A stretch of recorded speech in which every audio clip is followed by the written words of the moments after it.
त्रेता युग में प्रभु श्री राम की कृपा शबरी पर होती है और प्रभु श्री राम और शबरी का मिलन होता है। प्रभु श्री राम शबरी को नवदा भक्ति का जो ज्ञान देते हैं उसे श्रवण करिए। शबरी को प्रभु श्री राम कहते हैं, मैं तुझसे अब अपनी नवदा भक्ति रस कहता हूँ, एक ही भक्ति के 9 रसों का रहस्य बताता हूँ, तू सावधान होकर सुन और मन में इसे धारण कर। पहली भक्ति संतन कर संगा, अर्थात जो पहली भक्ति का जो पहला चरण है वह संतों का संग, सत्संग में जाना, ये पहली भक्ति का चरण है। दूसरी भक्ति है रति मम कथा प्रसंगा, सत्संग में जाकर कानों से सावधानी पूर्वक सत्संग का श्रवण करना, प्रभु के नाम का श्रवण करना। तीसरी भक्ति गुरु पद पंकज सेवा अमान, गुरु पद पंकज सेवा अमान, अर्थात अभिमान त्याग कर गुरु के श्री चरण कमलों की सेवा करना, प्रभु के श्री चरण कमलों की सेवा करना, ये नवदा भक्ति का तीसरा चरण है। चौथी भक्ति कपट त्याग कर श्री राम जी के गुणों का गुणगान करना, अर्थात कीर्तन करना। चौथी भक्ति में प्रभु बताते हैं शबरी को कि कपट त्याग कर मेरे गुणों का गुणगान करो, मेरा कीर्तन करो। पांचवी भक्ति है प्रभु श्री राम जी के गुणों का गुणगान करना, राम जी के नाम का जप करना, जैसे कि वेदों में प्रसिद्ध है कि राम नाम ही सत्य है, सदैव राम के नाम में रमे रहना, ये पांचवी भक्ति है।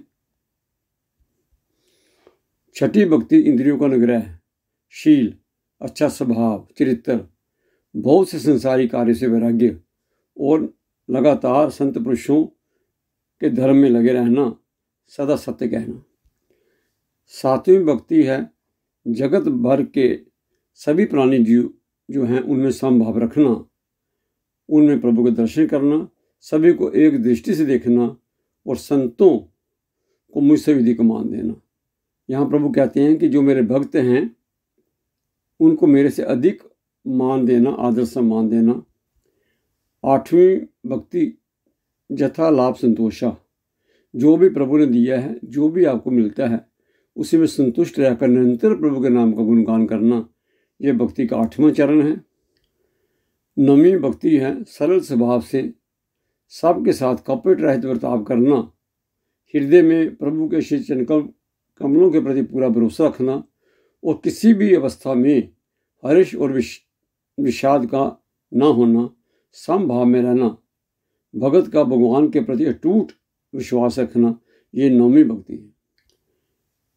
ये नवदा भक्ति रस बरसाने के बाद प्रभु श्री राम जी शबरी से कहते हैं, इन 9 भक्ति के चरणों में से जिसके पास एक भी भक्ति होती है, वह स्त्री या पुरुष, जड़ चेतन कोई भी हो, मुझे वह अत्यंत प्रिय है। और फिर प्रभु श्री राम जी शबरी को प्रेम में होकर देखते हैं।